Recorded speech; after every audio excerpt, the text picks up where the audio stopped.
Hey guys, so what's been happening in the hobby this week?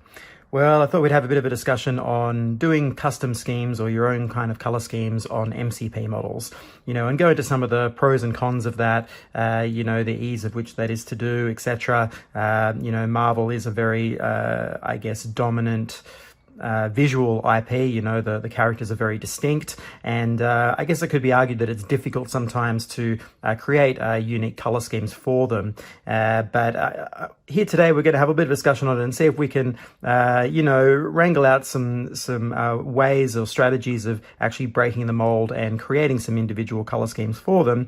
And looking at the pros and cons of it. So I've got Vision here. We're going to be painting him up in my own little color scheme for him, this represents, I guess, actually the last mini in my series of minis that I've been doing, or at least currently in my collection. So after I've painted this, that'll be at least one range of minis that is completely painted. That includes the terrain from the starter box, which is pretty cool thing to do. So there isn't any gray after this for this collection, at least not yet anyway.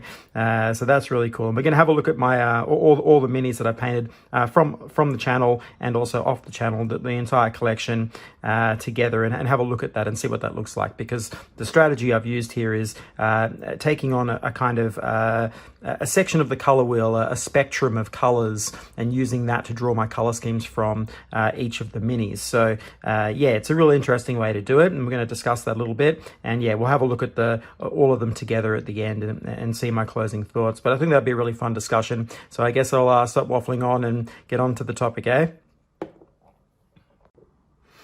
So where to begin? Well, MCP is, an interesting one for painting minis because of that dominance, as I said earlier, about the visual look of the characters.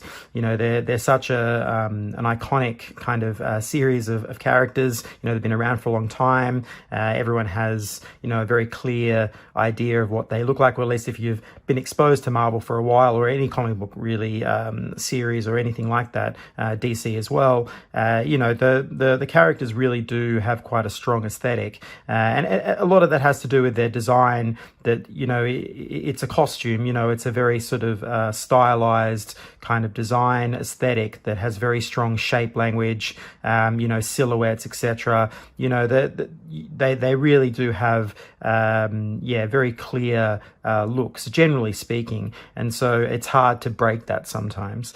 And so where do you begin? What do you do to sort of think about possible other ways to approach them, and why would you want to anyway? That's also a question as well, right? Like, why do you want to do that? Well, in my initial steps with MCP to dabble get my toes wet, this was a sort of a refresher mini, or a series of minis I was doing in between other projects. So many of us, into Warhammer and so on, or other miniature, let's say, bigger miniature war games, that sort of thing. Maybe you do Infinity, any of those. And I was looking for that little side project, something to do in between, and that's really helpful. It's a great thing to have a little side project or a little side collection that you do in between bigger projects, and that helps sort of break the flow of the painting regime, and gives you a chance to refresh your mind, refresh your eyes, refresh your creativity generally. And that's a really healthy thing to do for anyone who's painting and collecting and that sort of thing. It keeps you much more engaged with the hobby generally. And so I initially started, okay, well, what am I going to do? So I could do the color schemes that are there, and that's fine. But at the time, I was really sort of, exploring color and thinking about different ways to combine colors and that sort of thing. And so I was like, okay, well, what else could I do?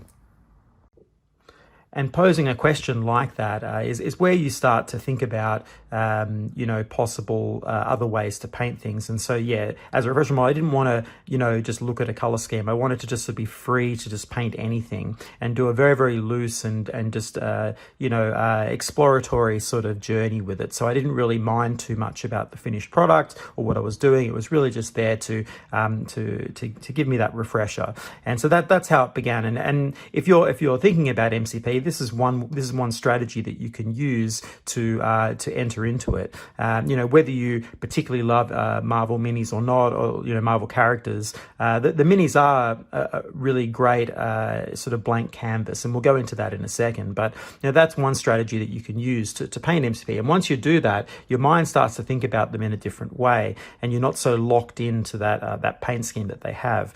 And so I was looking around, and then the next step was, okay, well, what colors am I going to use? And what I really wanted, one of the goals that you can set with this is, well, in my case anyway, I wanted to see a sort of a harmonious kind of balancing of colors across my collection. So almost like an army painting idea. So like you would do with Warhammer, with Warhammer 40k or Age of Sigmar, I wanted the collection to have a kind of, so some tie-in, some colors that are universally true across all the minis. So as a collection, they look really great together, and that was the kind of idea. So not quite an army color scheme, but I wanted variation and difference across them. But I wanted some of these colors to echo amongst them all, so that you get a nice, harmonious whole when you look at them. And I think that was the initial goal. And so I've mentioned this before in previous videos, but we're looking at what's called a gamut map, which is basically if you put a prismatic shape over the color wheel, you'll have a set of colors within that, and that's where you draw your color scheme from. Illustrators and painters use this all the time. It's one way of generating a color scheme. So you'll have your complementary colors within that, and sort of less saturated or more saturated colors around that, within that shape. And that's kind of the way that I approach it. So I picked a sort of area on the color wheel that I liked, so colors that I really enjoy, so blue greens, etc., and then contrasted against with like purples and reds and that sort of thing. And so using a sort of a section of that color wheel, finding colors that are going to work for that and give me my color schemes, and obviously a lot of blacks and neutrals to support that. And I use that a lot in my Warhammer color schemes as well. So just because you're doing refresher models doesn't mean you have to completely change the whole scope of how you paint or the colors that you use. It's just it just gives you a different way to approach it, because especially for MCP, the scale is different as well. But we'll go into that in a second. So that was the initial way that I got into this. And so attacking these models in that way, you now start to open up. And so why would MCP be actually a good one for unique color schemes? Well, as I've just mentioned, the design of these is more as costume. And so you get broader shapes, nicely defined shapes, and the scale of these minis is larger. So, you have more space to actually do these blends, do different interesting ideas with color on them. And that's really great. And you can keep it as simple or as intricate and detailed as you like. And that's another really great aspect of MCP minis. And in the future, we'll go into more videos on Shatterpoint, and we'll be doing this same sort of strategy again for Shatterpoint, just to show that you can actually choose your own color schemes and come up with something that's interesting. So, that's some of the pros, I guess, at choosing unique color schemes and that sort of thing, is that, they are larger. It is easier then to separate out those forms. It's a little bit like, almost like as I've mentioned before, sports team outfits. Like that's kind of like what Marvel costuming kind of echoes. It's a very similar thing. And so you can have these like broad colors with contrasting colors, or spot colors added in, and you get a really satisfying look. And so that's a great way to get into this. And as I said, you can complexify it up as much as you want. But that's I think sort of the pros, or the some of the advantages of attacking MCP models in this way. And of course, even if it is your main game, it's not necessarily true that you then use this strategy on every single MCP model that you have. You might, what would be a really fun thing to do would be to create little color wheel sort of gamut maps for each of the major factions, right? And then sort of using those sets of colors within that faction, and then changing over to another one for the other one. So you'll get like, or doing sympathetic,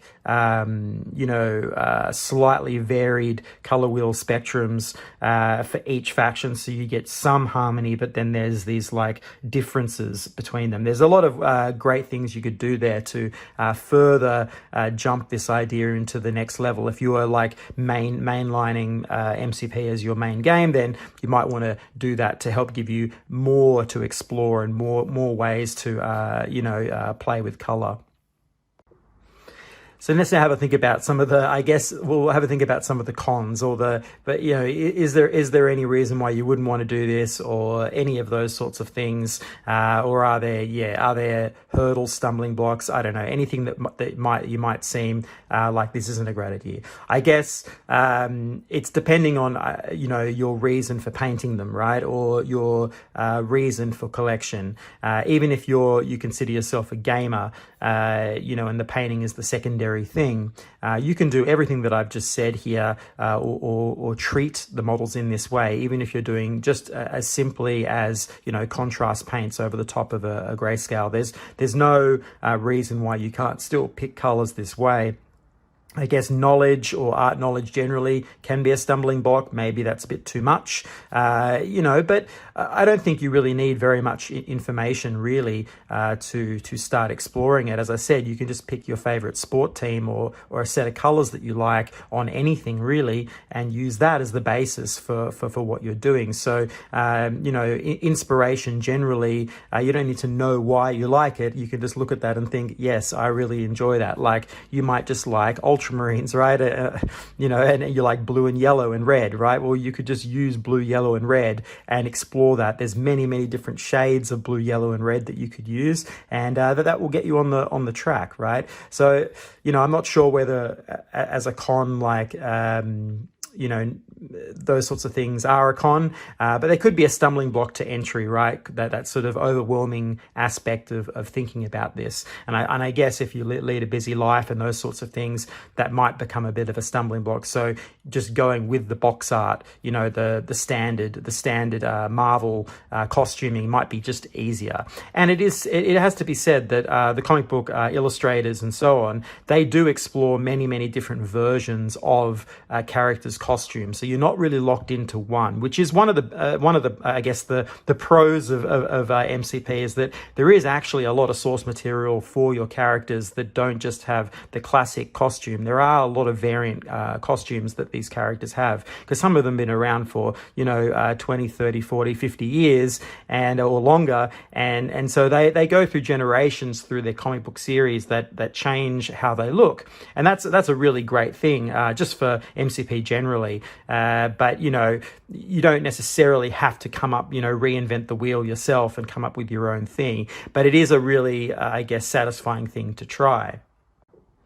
So I guess the main con here would be, I suppose, time and effort, like how much you have to dedicate towards this, or how much you care about painting generally. So that's, I guess, the con for this. There isn't really a con at all to just, thinking about your own color scheme and doing it. I mean, that's part of the pleasure of painting miniatures in the first place. Even if you're a gamer, just thinking of a color scheme is still fun in and of itself. Even if the painting of it isn't to your liking, it's still fun. I mean, that's part of the reason why you're in the hobby. Even if you have different aspects that you enjoy more than others, it's still a fun thing to do. Otherwise, you wouldn't be doing it. There'd be no reason to engage as a hobby at all if you didn't have at least some partial, interest or enjoyment of the creative aspects of the hobby generally.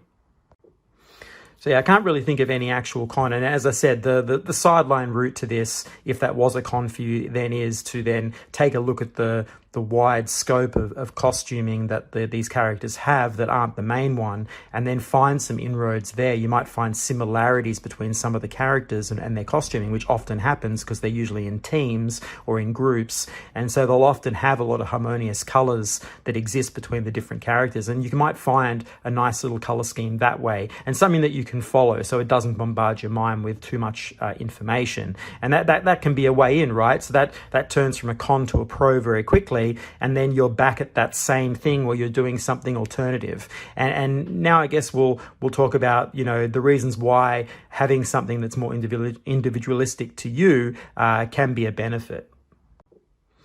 or not just a benefit, but a reason to do it. I guess one of the things that is hard with these models is conversions. There aren't a lot of accessories or bits to these models. They are just kind of a singular piece model. The parts just make up that one model. There aren't any a lot of options. Sometimes there's an alternate head, that sort of thing, but there isn't a lot of other parts to these, and so that makes conversion a little bit more tricky. It means you're going to have to do a lot of resculpting and a lot of remaking of parts, and there aren't a lot of other parts to grab. You're going to have to, it's basically down to sculpting, and so that's a bit of a barrier to many. Whereas something like Warhammer, you'll usually have, because there are a lot of kits based on the same basic design, you'll have a lot of other parts that you can use to convert your minis with, so minimizing the amount of sculpting you have to do. And so really the only individual part of MCP really is the painting. Well, it's the most accessible one. We'll probably go into some ideas on conversion at some later stage, because I'm sure if I do this long enough, I'll end up doing some. So maybe we'll find some strategies, some ways in that are easier.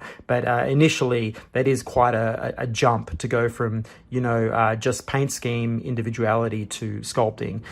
So yeah, I would say that the painting is the place where you get to individualize. And why is that important? Well, it's again a way for you to explore your own journey with miniature painting and with miniatures generally, and just creativity.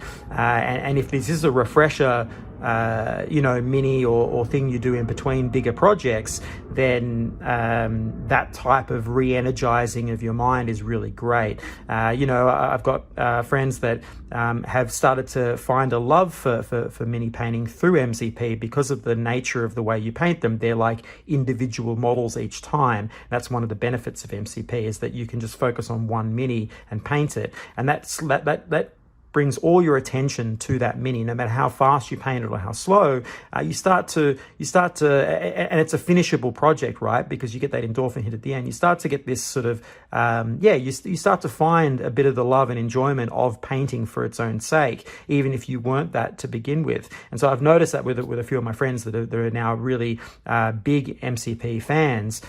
They've started to find that joy of painting them because of that nice singular thing, that focused attention, and that's developed their painting style, and now they're exploring different ways to paint them because of that fact. So there's a lot there to unpack.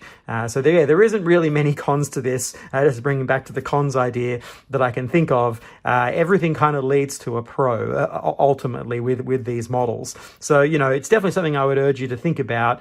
Generally speaking, is there some color schemes that aren't the main ones that could be fun to do? Maybe not for your whole collection, but maybe you're just starting a new team within MCP, and you might think about what are the alternatives, even if they're just from the comics, and finding some of the alternative schemes that those costumes have, and see if there's something in that you might find interesting. Because I really think it does have a lot of benefits generally, and will progress your skills, and you'll find that love of painting if you don't already have it. If you already have it, then by all means, if you're someone that's on the painting side of the spectrum, then creating color wheel kind of palettes and that sort of thing should be very exciting to you, and you should definitely give it a go, because these are like a blank canvas, and they're great for doing this on and exploring techniques and all of those sorts of things, because there's so much room on the model to paint basically. So yeah, very, very cool if you're on that side of the spectrum. And so I think with that we'll leave it. I probably waffle on long enough on this sort of strategies, but there really isn't a lot of downsides to this. It is just a fun thing to explore, and you should end up with some really fun results. So just some thoughts on custom schemes, and let's take a look and see how I've gone with Vision, because this has been pretty fun. It's just a fun way to explore color, right? I mean, you can do anything with these. They just got so much room to play and give different color schemes. Obviously I'm going for a more dark, moody, sort of necromantic kind of look for this guy, but you could do anything with it. There's so much room to play, and I think he'll look good with the rest of them. So at the end I'll show you some nice images of all of the MCP minis that I've painted over the course of this time that I've been doing it, and you'll see how it all comes together. You know, there's a lot of those blue greens, a lot of these purples and reds and blacks and so on, and you know, various colors like that all sort of harmoniously kind of sit together and give you a kind of look, a little bit like an army color scheme. So yeah, I'm really looking forward to expanding on this, and we'll be going into Shatterpoint as well, and having a go at it there too, to see if there's any differences, etc. I might choose a different palette for that one, I'm not sure yet, but I do really like these sort of dark colors with the pop colors of you know, blue, green and so on, and even these purples as well. So I think that's really cool, and I'll leave a nice image for him at the end, and the paint list as I normally do. But I hope you've enjoyed this. Please hit that like button, subscribe button, it really helps me out, and I guess I'll catch you on the next one.